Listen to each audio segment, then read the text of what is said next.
Hello, everyone. My name is Ole Kagan, and I'm the Community Engagement Coordinator with LA County Library, and I welcome you to Work Ready, Self-Exploration for Job Seekers. Before we get going with today's event, I'll take care of some housekeeping, do the land acknowledgement, and tell you a little bit about the Work Ready program.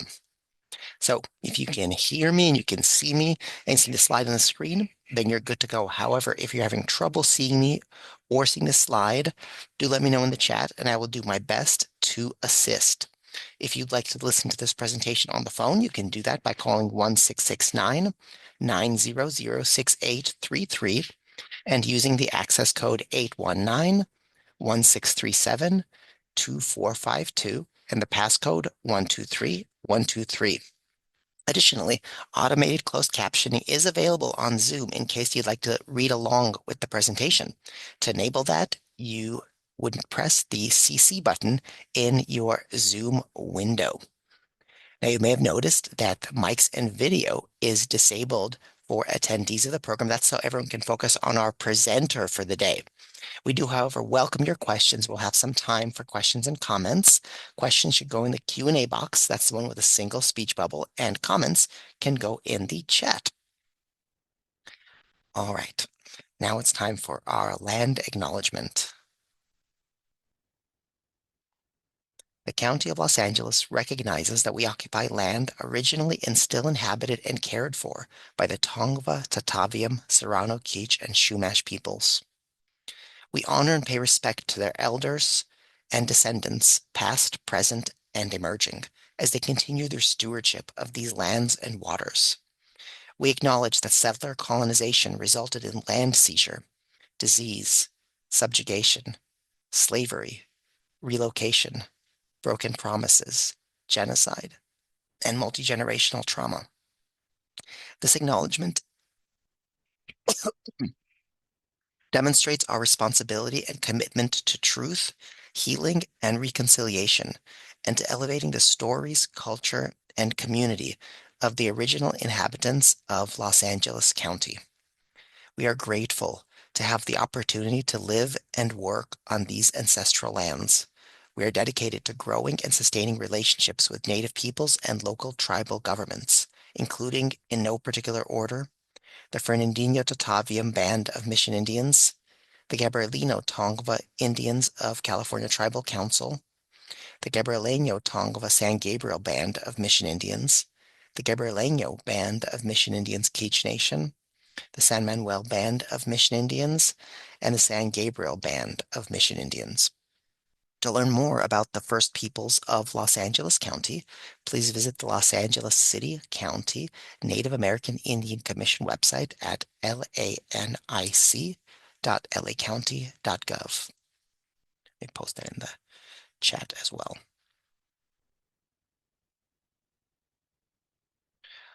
All right, let's go ahead and get going with the rest of our introduction here. I'm going to tell you about Work Ready, and then we'll start with our event. So Work Ready started in December of 2020 with the library lending laptops and hotspots out of, at that time, 20 and currently 27 library locations and presenting virtual events just like this one and a wide range of work-related topics in order to help people get a job, improve their work situation, and plan a more sustainable career path.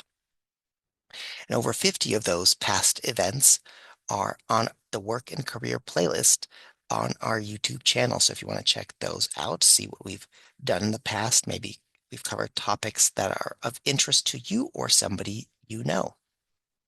The Work Ready program is made possible due to funds provided by the American Rescue Plan. And we have a great event coming up for you next week as well, and that is Work Ready. As a professional, you are the brand. Want to learn to make a good first impression? Join etiquette expert Jules Martinez-Hurst to learn the fundamentals of personal branding, the unspoken rules of verbal and written communication, and how to overcome workplace politics. That program is, of course, free. It's next Tuesday at 11 a.m. And if you're interested in learning more about LA County Library programs, visit our website at lacountylibrary.org. Click the events link on the top right-hand side. That'll give you all the events in person and virtual for all ages, kids, teens, adults, and older adults, all free and open to you. And if you're interested in just virtual events like this one, then you can hover over that events button and you'll get a little drop down that says virtual programming. Hit that. You'll get all of our Zoom events also for all ages and also absolutely free. All right, and now it's time to get going with self-exploration for job seekers. And to do that, I'm going to introduce our speaker for today. Joelle Sabater is a self-care and discovery coach and is the founder of Reconnect and Befriend. She has published her guided journal on Amazon and hosts different workshops centered on journaling, self-care, and community building. And today she hosts a workshop on self-exploration for you, job seekers. And with that, I will turn the stage over to Joelle. Joelle, welcome. Hi, everyone. Hi, Oleg. Thank you again for inviting me here. So to start things off, my name is Joelle, and welcome to the Self-Reflection for Job Seekers workshop. With that, I'll go ahead and share my screen. Oh, looks like I need to send a request to share my screen. Sorry about that.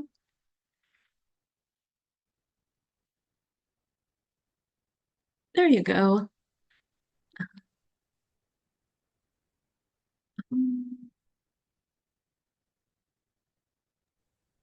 You should be able to share it now, but let me double check something here. Let's see. It's set to sharing is available. Let me try this. Okay, go ahead and try now.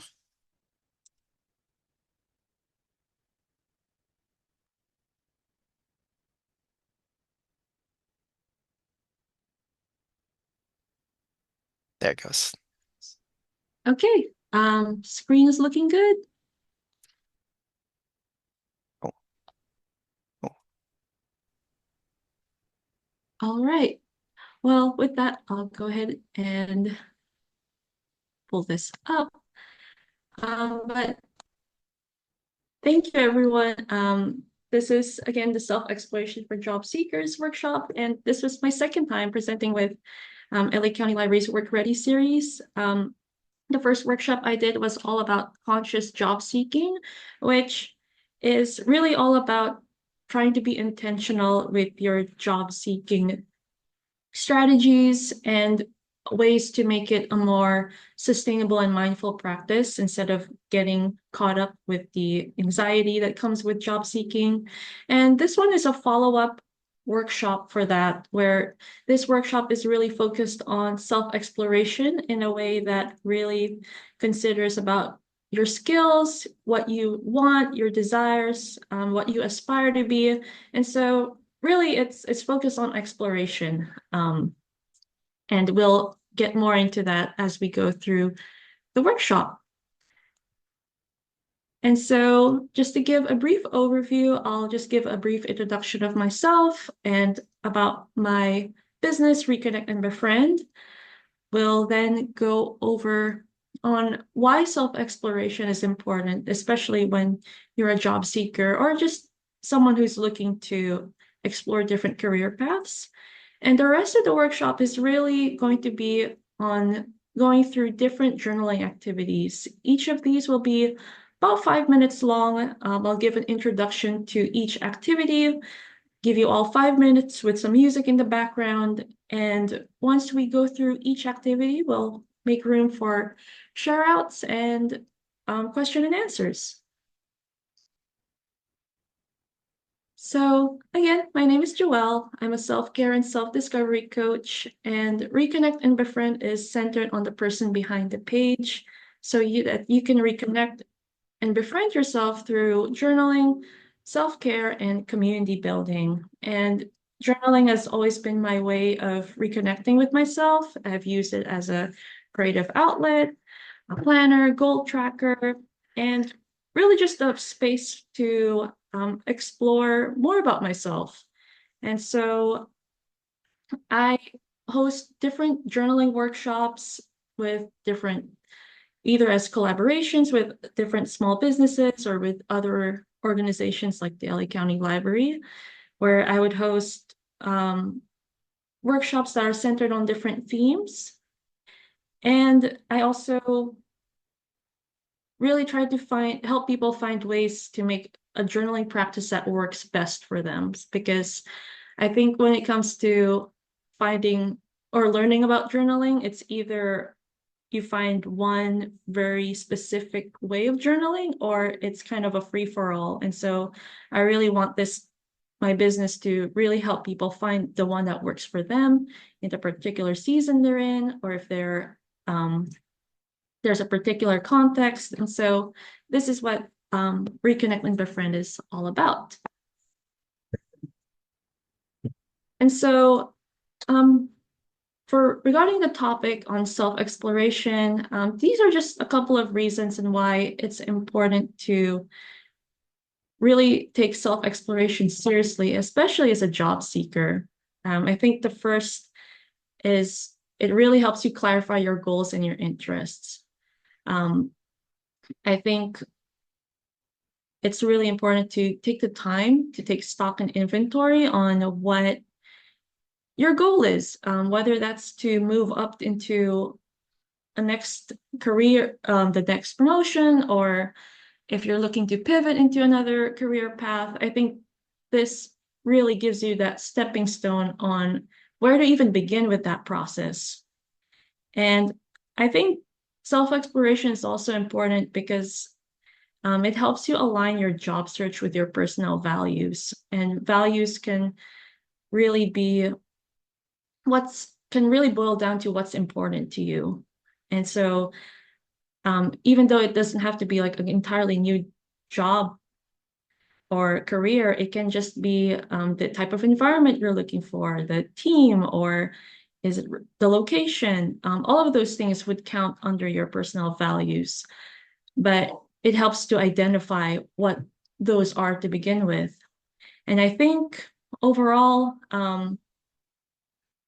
doing some self-exploration enhances your self-awareness and just your confidence as you're job searching. And it just helps you grow and learn more about yourself as a person, not just in how it relates to your next career path, but really as you're developing your own sense of self. And so with that, we'll get started with our journaling activities. And the first one is really short, but it's just asking where I'm at right now. And so if you have a paper, a pen, or even if you want to just type out, you have like a Word document opened up, whatever feels comfortable for you. This activity is simply asking yourself, where am I right now? And so these are just a couple of scenarios that folks might be coming in with. Some of you might be currently employed and are looking for something new. Some might be recently laid off or unemployed and maybe even underemployed. There might be folks who just graduated, and that could be really intimidating because you're just stepping into the job market. There might be people who are transitioning between careers or are in freelancing or contracting positions. And some might be going back to school, or maybe you're just feeling lost overall. And these are just all of the examples I could think of, but feel free to expand on that in your answer. And so I'll give you about maybe 2 minutes and just to explore this question.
right, go ahead and finish your last thought.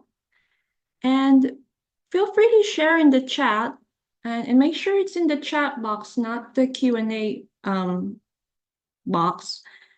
But feel free to share your answers in the chat as we're going through these different work journaling activities. I would love to know your your thoughts and what you're processing as we're going through these different journaling activities together.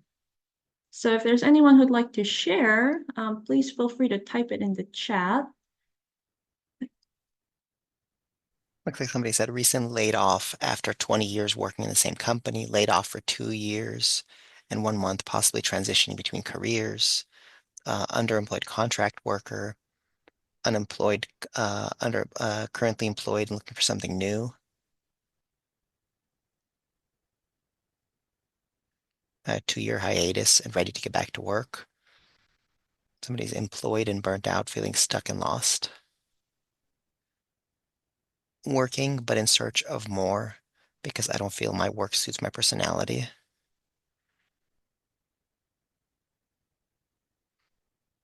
Thank you all for sharing. Yeah, I'm hearing a lot of folks just share being unemployed. Some of you are currently employed but are looking for something better. Um, One person said recently laid off, transitioning back to old career, large gap for taking care of family. Yeah, that's a very real thing. Career gaps are something to really consider. Was in disability for 10 years and don't know where to start to get back in the workforce. Yeah, thank you all for sharing. I'm sure all of you are carrying a lot of weight with um, getting back into the workforce because of different responsibilities and just a lot of life stuff going on. And that can really um, influence the way you're looking for a job. So continue to share as we as we continue with the workshop. And so for the next activity, um, it's kind of related, but this time we're going to name the feeling that comes with where you are right now. And so just fill in the blanks. I am feeling, and so these are just an array of emotions, but you are free to write your own. And even it's okay to write several emotions if you're feeling a lot of things, but this is just a chance for you to name what you're feeling as you are naming what where you're currently at. So again, I'll give us all 2 minutes again.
go ahead and finish up your last thought.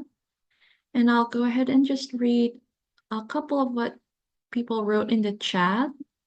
Someone said hopeful, feeling excited about new opportunities, feeling unsure and frustrated. I'm feeling burnt out. I'm feeling lost, not knowing where to start again, excited to interact with others, most of all, determined to find a job, feeling curious, motivated, reluctant and determined and hopeful all at the same time. Um, some days I feel motivated and others frustrated. Lack of confidence the longer it takes to find a job. Hungry for more satisfying work. Overwhelmed, confused, scared, and tired. Embarking on a journey with no template, yet confident in where I'm going. Yeah, well, thank you all for sharing. And, I really understand where all of you are coming from because I've been in that position as well and feeling all sorts of emotions that come with job seeking, the frustration, the confusion, feeling overwhelmed, burnt out, and but also excited in some days. So I just really want to acknowledge and thank you for sharing so vulnerably because it's just one of those things that people, if you're a job seeker, there's a lot of difficult emotions. Sometimes it can be really, really difficult. And so I just wanted to make space for all of those emotions. And I hope it's helpful for you to name it out loud. And so as we're acknowledging where we're currently at and how we're all feeling and processing our job seeking, um, we'll move into the next part of the journaling activities, which is really all about knowing yourself. And so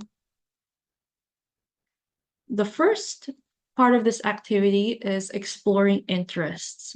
And so take a look at some of the journaling prompts below and feel free to respond to one or many, whichever of these really resonate with you. But some of these questions are, what are your current hobbies or activities that you enjoy in your free time? What topics do you naturally gravitate towards in conversations, books, or anything that you consume?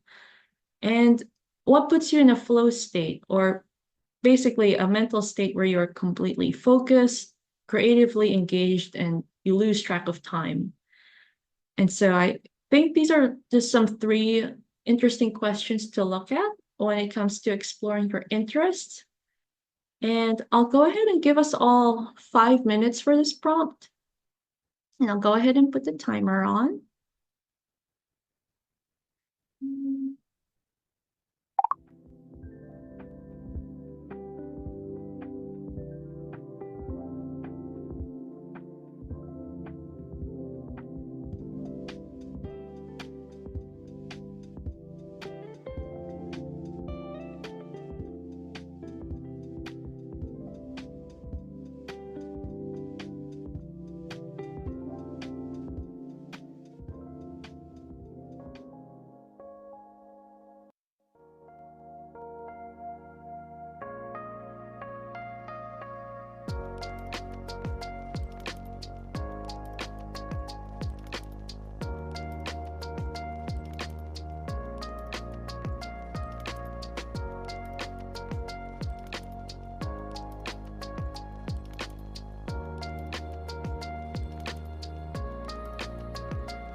go ahead and finish up your last thought.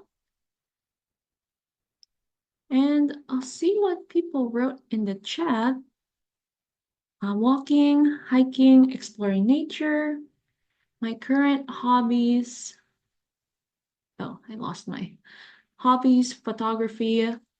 I prefer books. I'm in flow state when presented with a problem to solve that's challenging and of high importance. Hobbies, traveling, reading books, and meeting new friends. Topics, travel, self-help, books, and fashion media. Flow state, if I'm too occupied at work or if I'm cleaning the house. Um, the thing that puts me to a flow state is being in an environment where I get to help others, interacting with people and creating a connection.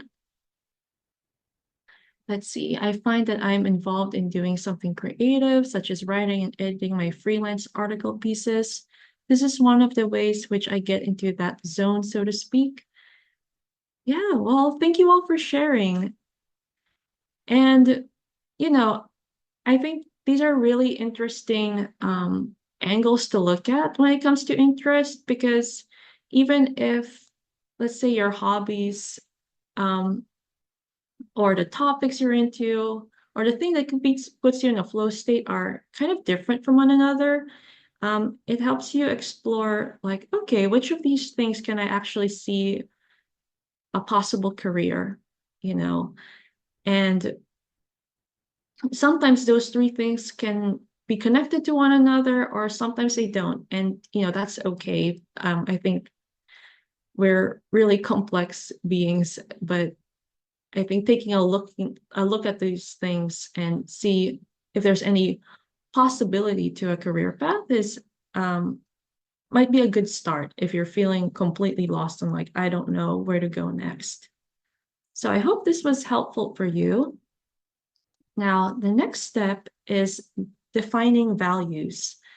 And for this one, you'll need to go through this link, which I have down here, and you could type it in, and I'll be sure to put this in the chat as well.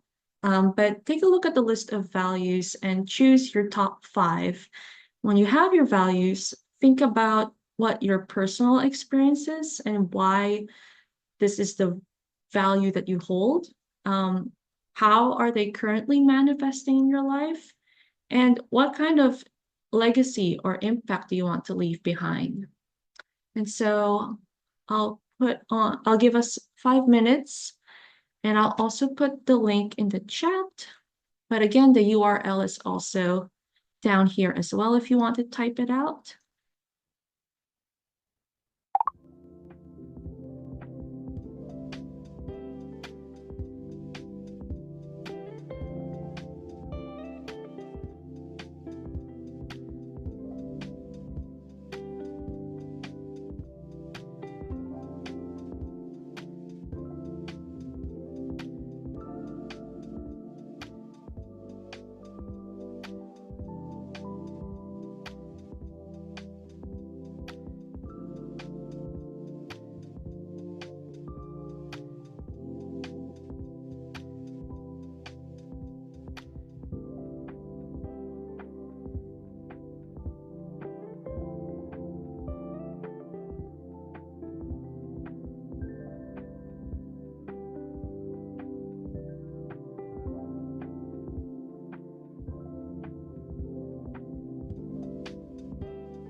All right, go ahead and finish up your last thought.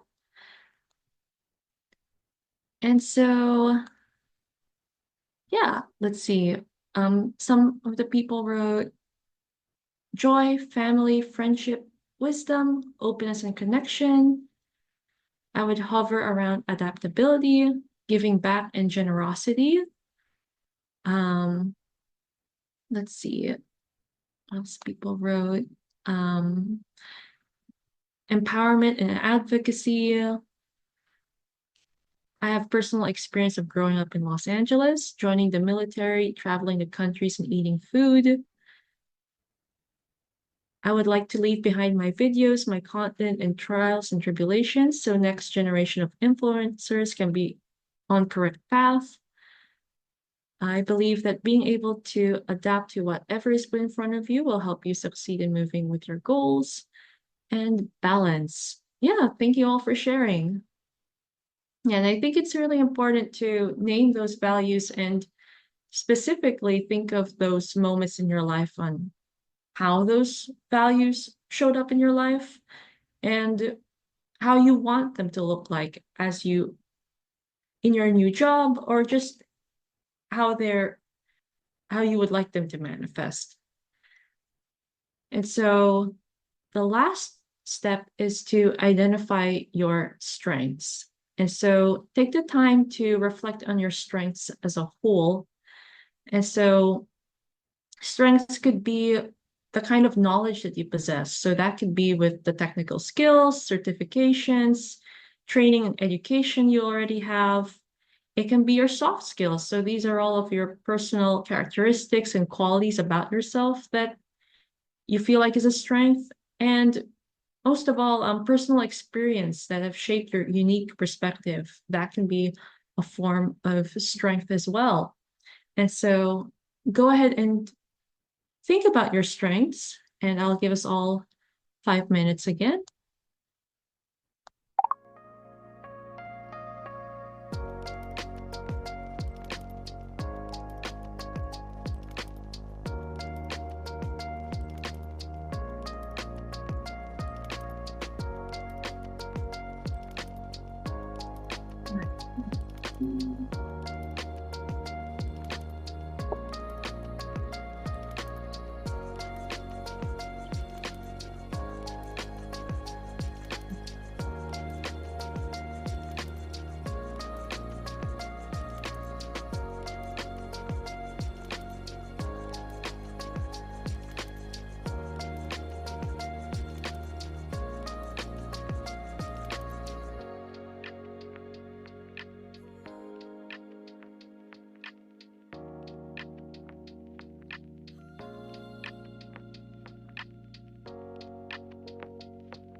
All right.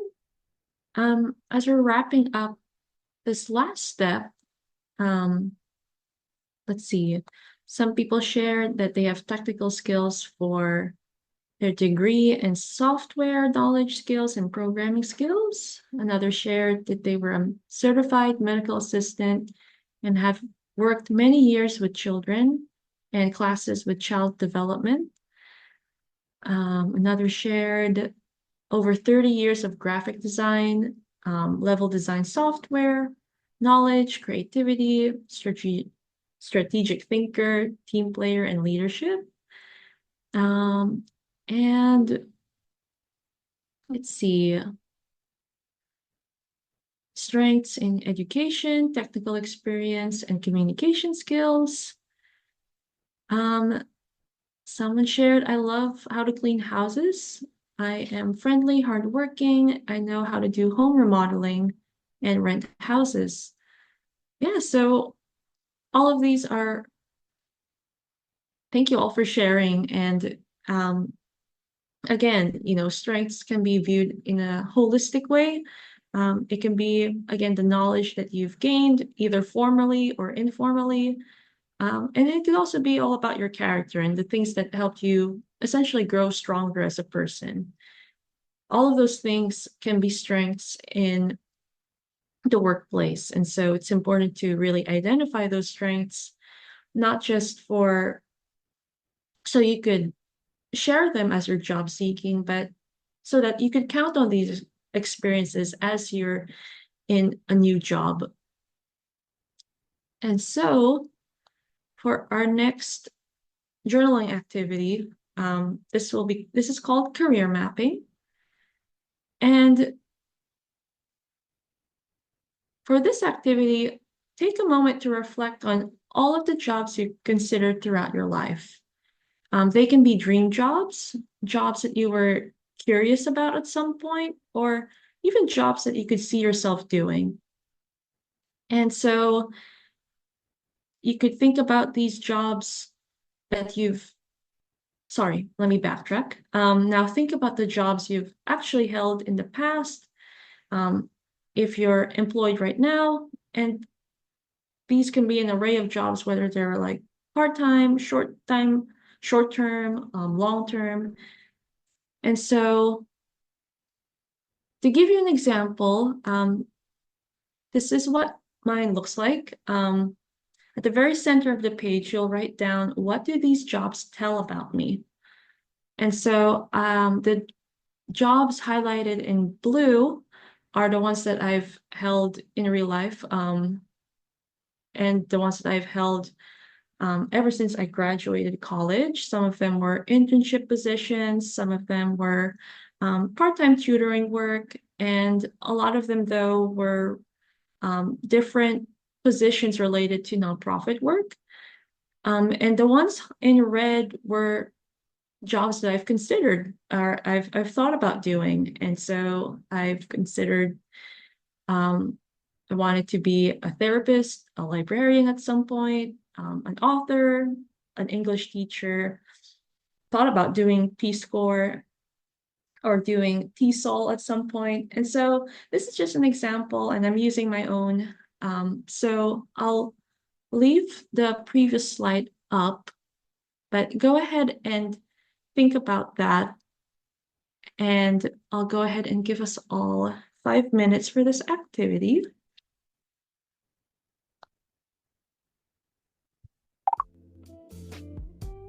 Or actually, I'll leave the next slide up so you all have a visual example.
All right. Go ahead and finish up your last thought.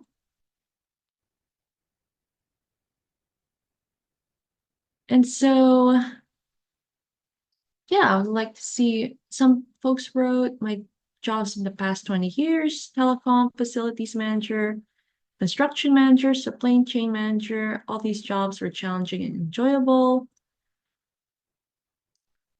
Passion, cosmetology, having my own boutique, but having been in cleaning businesses, remodeling, and restaurants.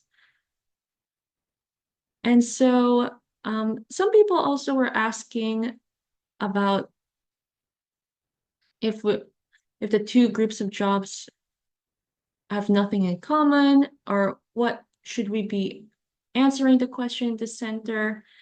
This is just a visualization to see if you can see any connections between the jobs that you've thought about and the jobs that you've held. And if there is no connection, that is okay, because that's just kind of like how life works. Sometimes we have to find a job that is the most efficient for us and the job that we need in a particular season.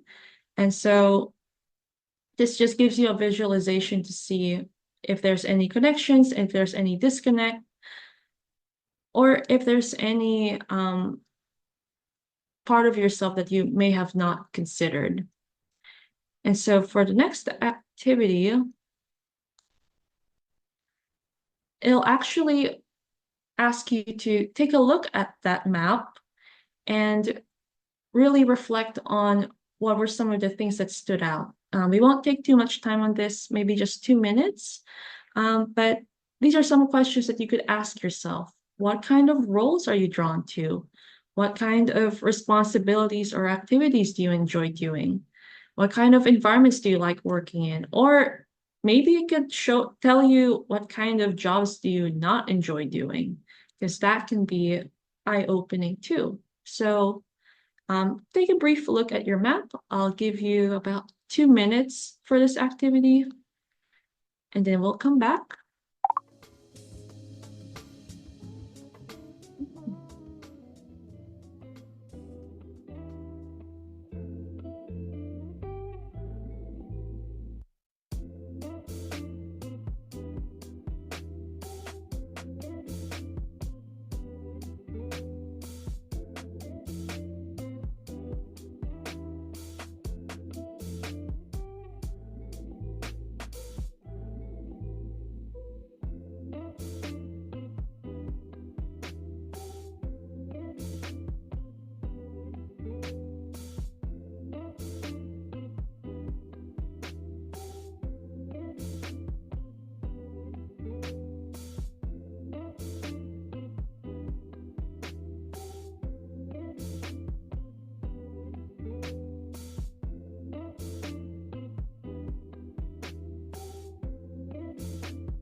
All right. Um, so here are somewhat of what people shared. I seem to direct people and use maps. My job tells me that I like medical field best in clerical. I'm drawn to creative roles involving video production. I do not enjoy roles that require customer service. I enjoy roles that allow me to visit the field work at least once per week. I do not want to sit behind a desk all day. Responsibility of completing my work, no retail, no manual labor, no low pay.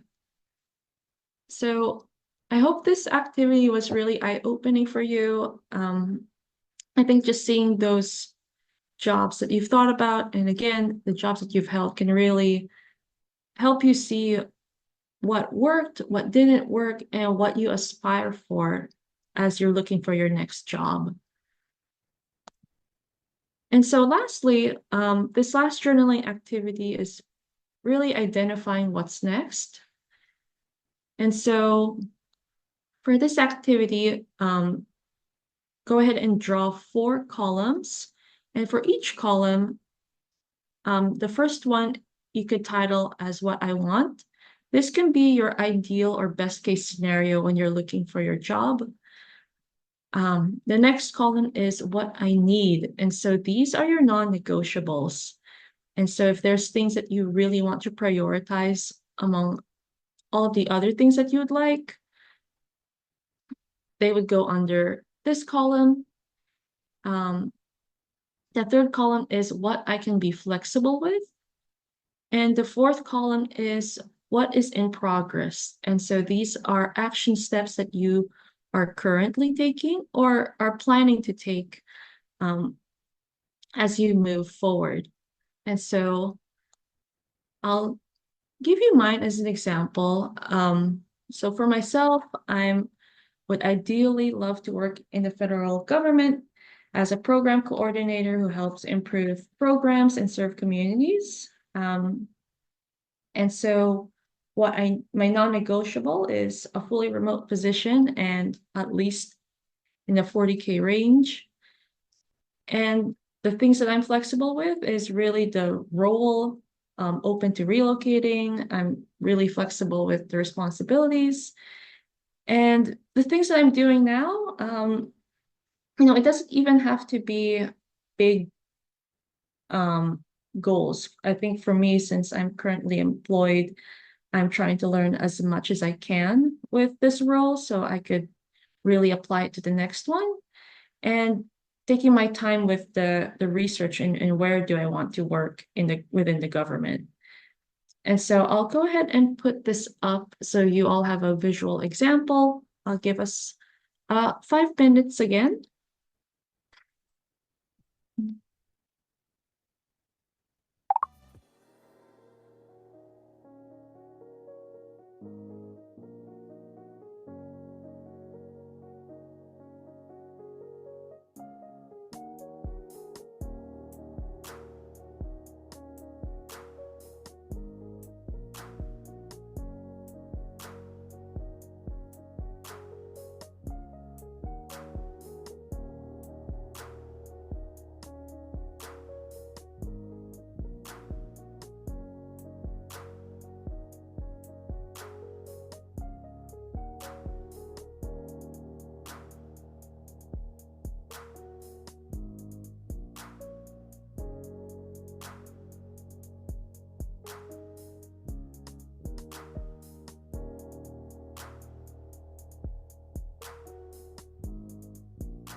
right, go ahead and finish up your last thought.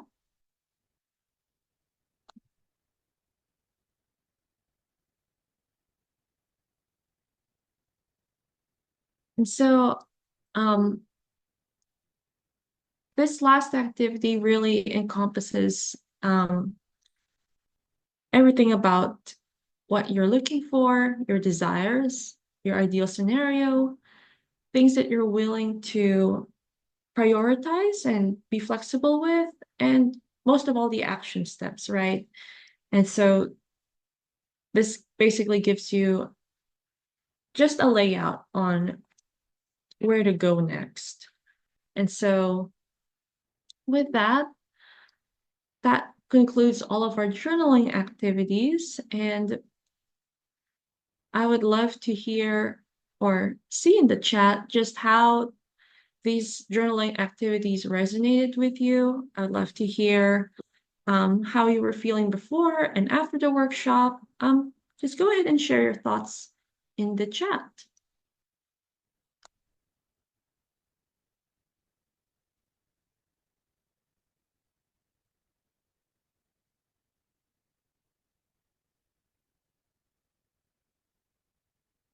Okay, we have some folks in the chat who shared from the last journaling activity. I want to get back into the clerical or medical field that I last enjoyed. I need a part-time job, then switch to full-time. Location has to be close to home. I can be flexible with pay due to my entering back to the workforce, my progress, updating my resume, looking at schools for classes to update my skills if I can't land a job now.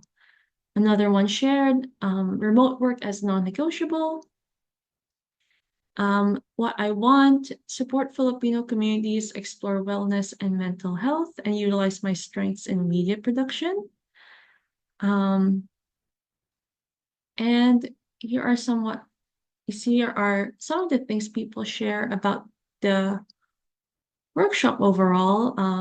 It helped me focus on what I have done and what I need to still do to get to my goal. I like the exercise about values. Um,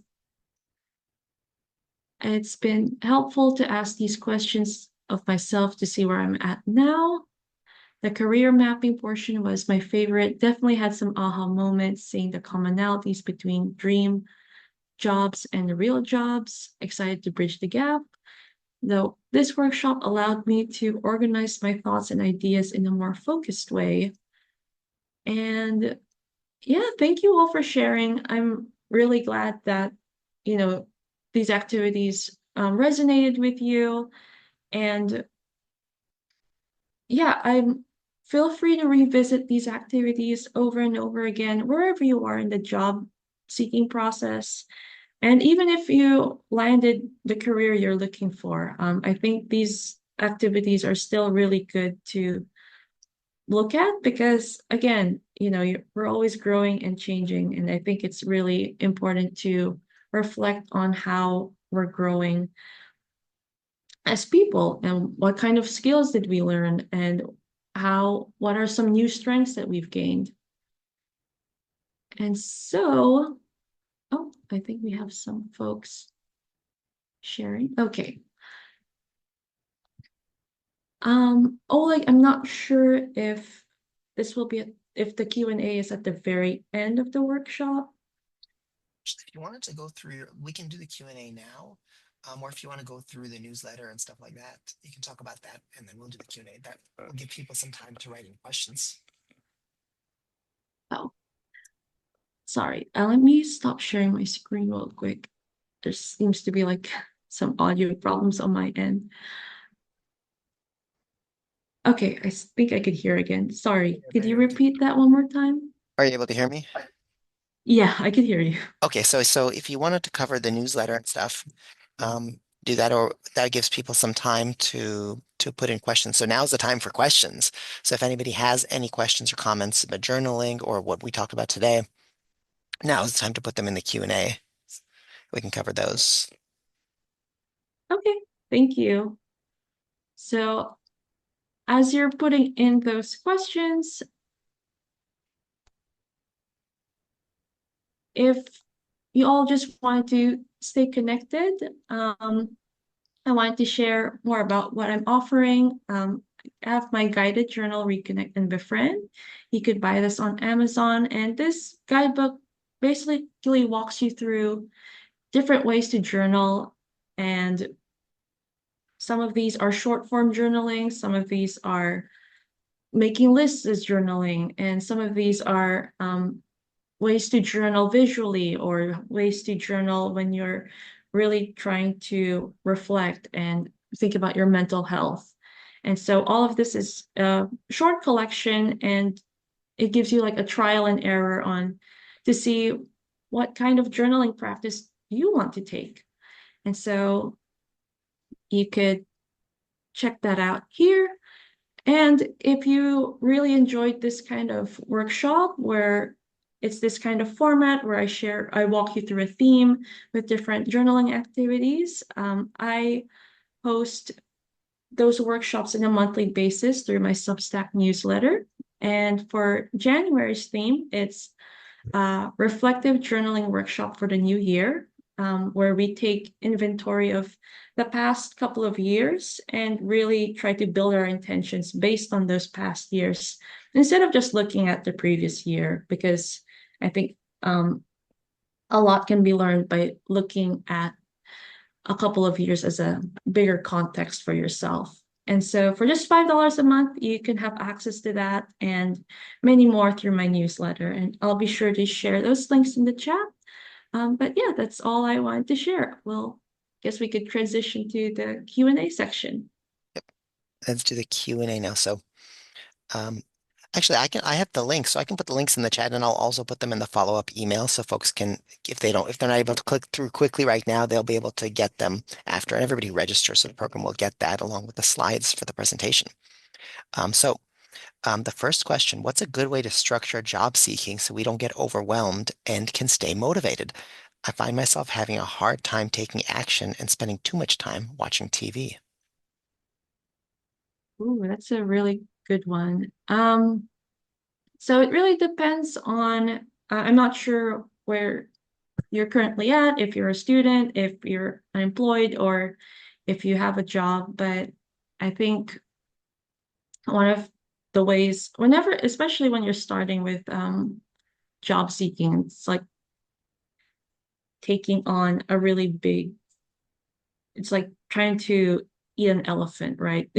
You have to take it with really small steps. And sometimes um, that small step can be just browsing, just even browsing through the kinds of jobs you're looking for, or even just doing a journaling activity, especially if you're feeling really, really lost. But if you figure out, like, okay, I think I know what I want, the next step is figuring out the next step.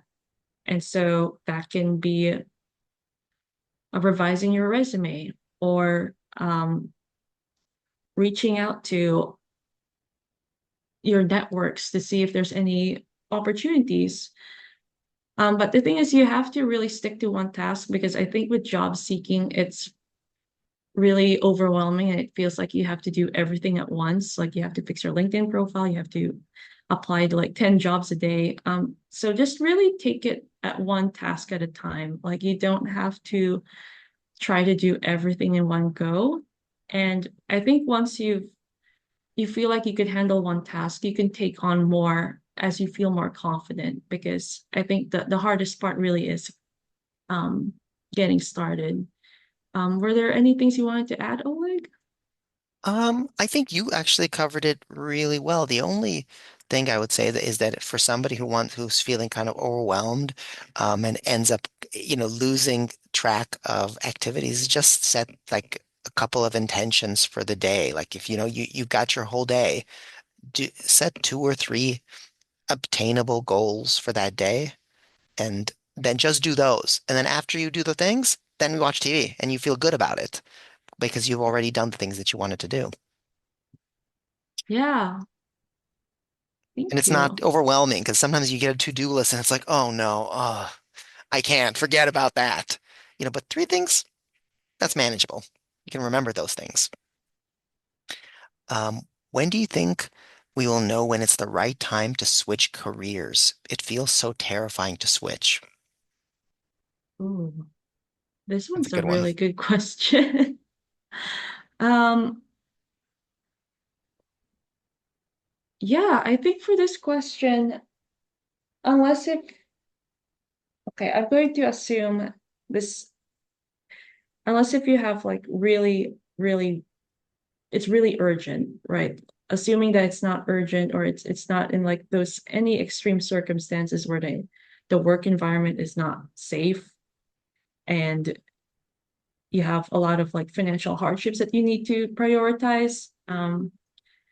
I think it really boils down to um, would it be better or worse to stay in your comfort zone? Because oftentimes it's hard to make that switch into a career path because we're in a comfort zone. And that comfort zone can be the very things that are holding us back because it's easy to stay content with like, oh, well, I don't really like this job. I don't feel fulfilled, but I'm already comfortable. I already feel familiar with what to do, with what to expect, the pay.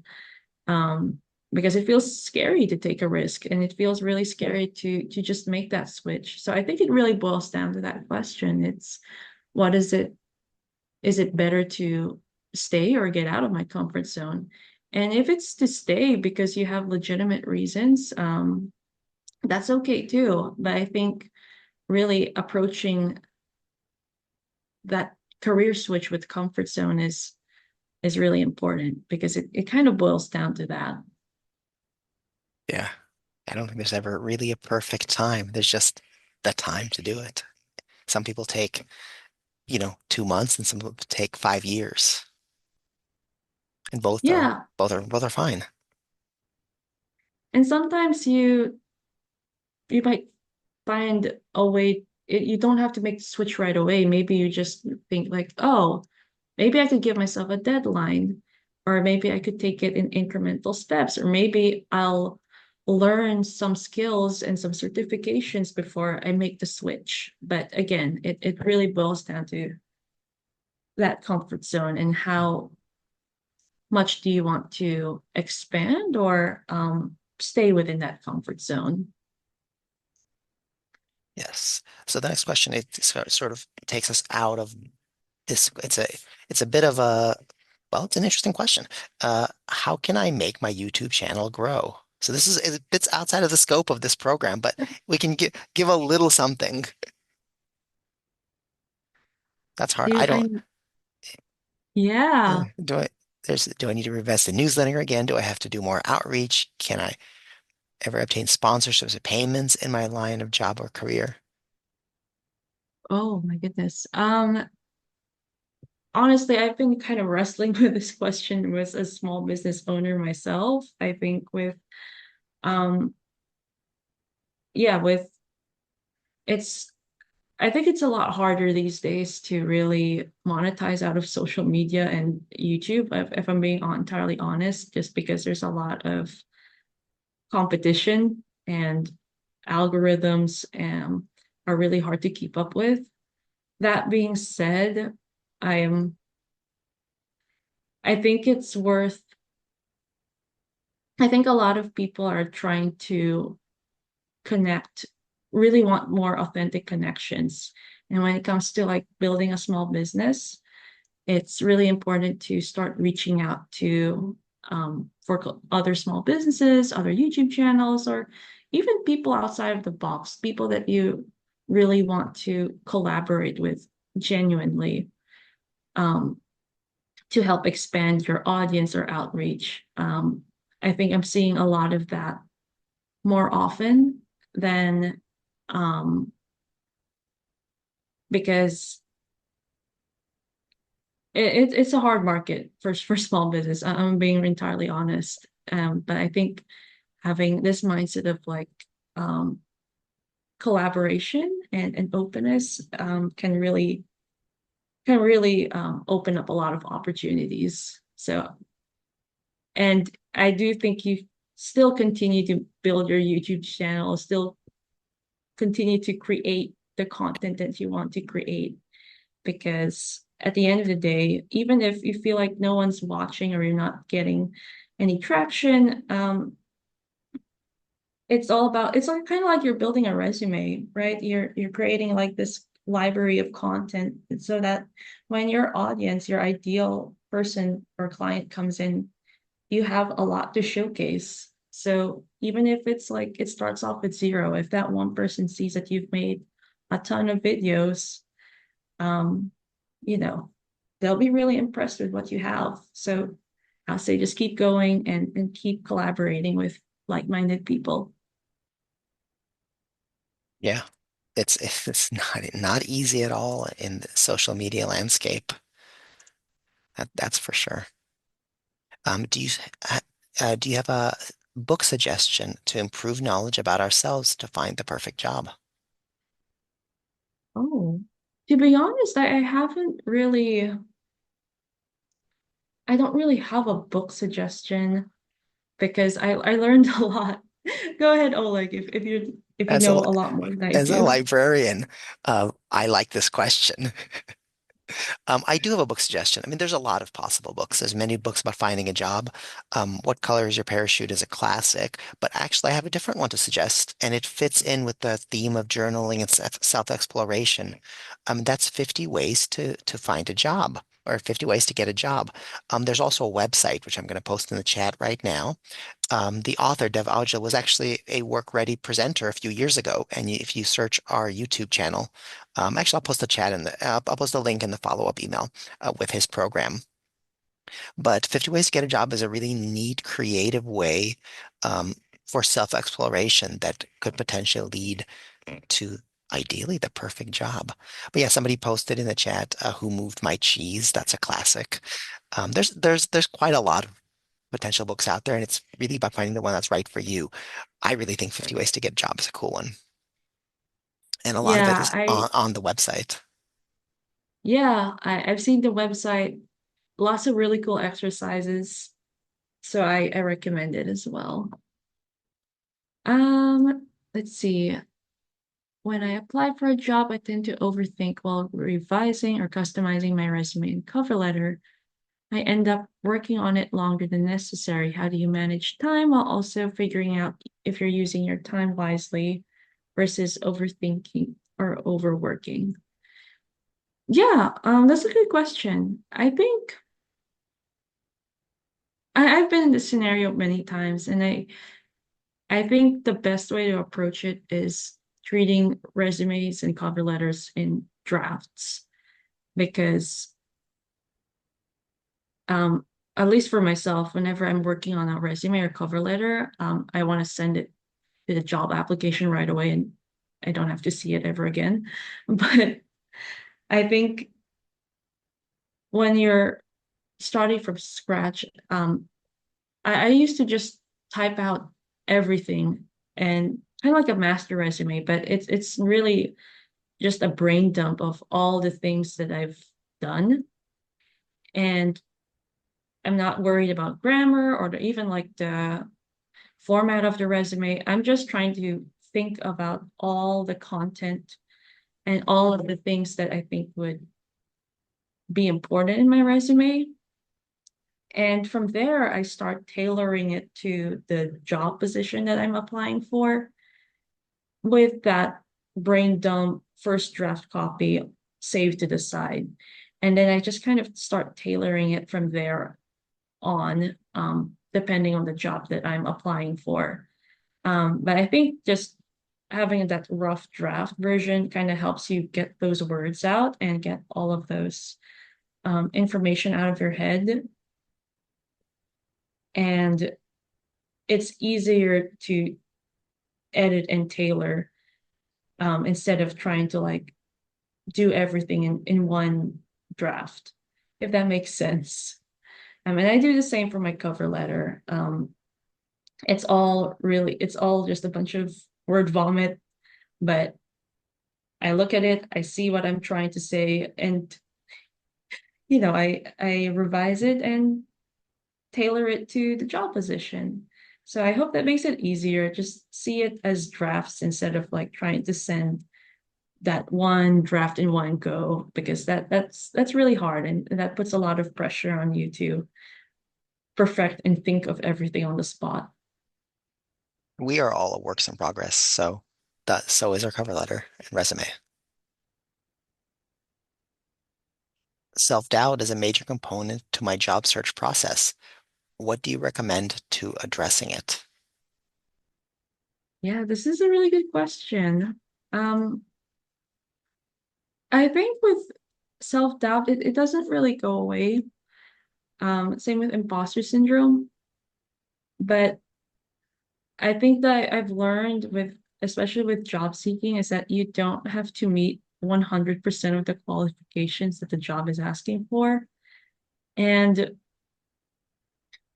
I've learned that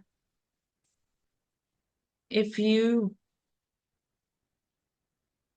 uh, you kind of have to fake it till you make it, although I don't really want to phrase it that way. You have to believe that you can do it, even if you feel like you don't have enough experience or you feel like you um,